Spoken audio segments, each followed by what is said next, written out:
যারা এই কথাগুলো বলেন তারা নয় সুপ্রিম কোর্টের রায়ের অর্থ বোঝেন না, অথবা তারা বোঝেন না যে আসলে কি রায় বলেছে।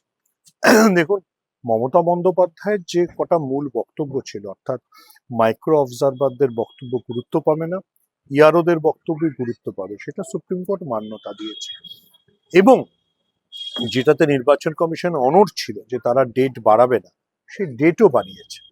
এবার স্যার তো কখনো বাতিল করা হবে এরকম কোনো বিষয় কেউই বলেনি।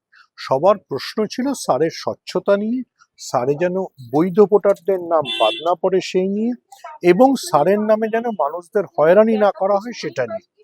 যদি আমরা ভালো করে নির্বাচন কমিশনের বক্তব্যের পরিপ্রেক্ষিতে সুপ্রিম কোর্ট কি কি বলেছে, বিশেষ করে জয়মাল্য বাগচি যেখানে আবারও সোমবারও মনে করিয়ে দিয়েছেন যে যেন অহেতুক ভোটারদের হয়রানি না করা হয়, ভোটারদের নাম ডিলিট না করা হয়, এবং কারো পদবিতে কুমার আছে সেইটা দেখে তাকে বাতিল করা হচ্ছে, এটা যেন না হয়।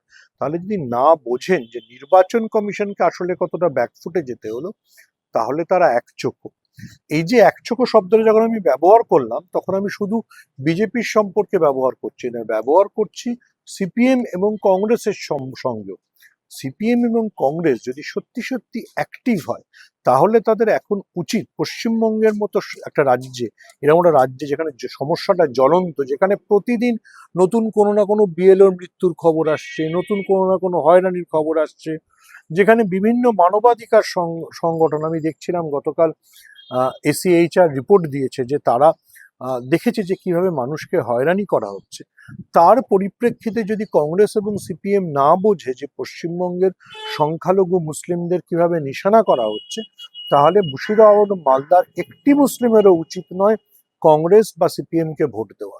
দেখুন, মমতা বন্দ্যোপাধ্যায়, আমি আবারও বলছি, আমরা যেখানে দাঁড়িয়ে আছি সেটা বিবেকানন্দর বাড়ি। বিবেকানন্দ বলেছিলেন, দরিদ্রহীন ভারতবাসী আমার ভাই। মমতা বন্দ্যোপাধ্যায় সেই ভারতবাসীর জন্য লড়তে গেছেন, সেই বাঙালিদের জন্য লড়তে গেছেন যারা কলকাতা শহরের এলিট না, যারা টেলিভিশন চ্যানেলের ডিবেটে যায় না। সেই মানে বাঙালির জন্য লড়তে গেছেন, সেই বাঙালি হিন্দু এবং সেই বাঙালি মুসলমানের জন্য, যাদেরকে হয়রানি করা হচ্ছে, যাদের নামের পদবি দেখে বাদ দেওয়া হচ্ছে, যারা মুসলমান হলে বাদ দেওয়া হচ্ছে।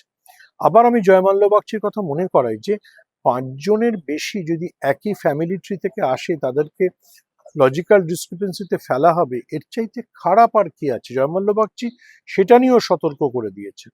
দেখুন, নির্বাচন কমিশন বিজেপির নির্দেশে যেটা শুরু করেছে সেটা একটা জঘন্য কাজ, ভারতবর্ষের গণতন্ত্রকে ধ্বংস করার চেষ্টা।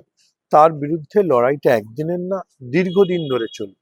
মমতা বন্দ্যোপাধ্যায় রাস্তায় নেমে লড়াইটা করেছেন, সুপ্রিম কোর্টে গিয়ে লড়াইটা করেছেন। আমি মনে করি লড়াইটা তাকে আরো লড়তে হবে। এরপর ফাইনাল লিস্ট বেরোবে, তারপরও যদি কোনো ঝামেলা হয় সেখানে লড়তে হবে, এবং নির্বাচনেও দাঁতে দাঁত চিপে তৃণমূলকে লড়তে হবে। এই লড়াইটা একদিনের নয়। কিন্তু মমতা বন্দ্যোপাধ্যায় ভারতবর্ষের প্রথম মুখ্যমন্ত্রী যিনি সুপ্রিম কোর্টে হাজির থেকেছেন, লড়েছেন।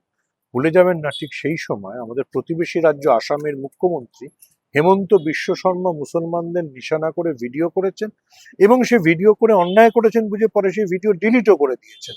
আর মমতা বন্দ্যোপাধ্যায় সেই সময় সংখ্যালঘু মুসলিমদের স্বার্থে সুপ্রিম কোর্টে পৌঁছেছেন, হিন্দুদের স্বার্থে মানে সুপ্রিম কোর্টে পৌঁছেছেন, সবার স্বার্থে লড়েছেন। ফলে এই লড়াইটা, স্থানীয় লড়াইটা অনেক বড় এবং দীর্ঘমেয়াদী।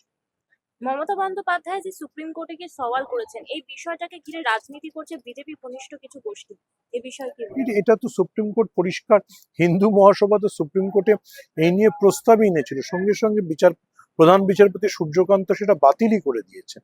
ফলে বোঝাই যাচ্ছে যে কারা মানুষের স্বার্থে আর কারা মানুষের বিরুদ্ধে।